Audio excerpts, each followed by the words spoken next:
ஆண்டவனை நெஞ்சில் சுமந்த மூமினே, நீ கவலைப்பட வேண்டாம். அல்லாஹ் என்றும் உன் கூட இருக்கிறார். சோதிக்கப்படுவதால் நீ எந்த நேரத்திலும் இறைவனிடத்தில் சளைத்தவன் அல்ல.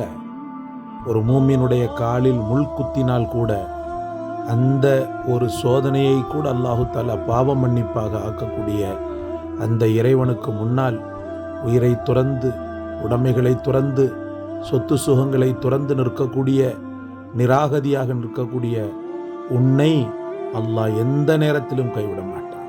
மனம் தளராதே. மீண்டும் மீண்டும் மீண்டும் அல்லாஹ்விடத்தில் கேட்டுக்கொண்டே இரு.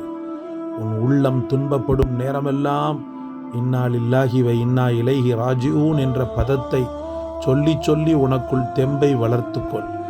உன் இறைவன் கூடிய விரைவில் மிகச்சிறந்த அங்கீகாரத்தை உனக்கு தர போதுமானவன்.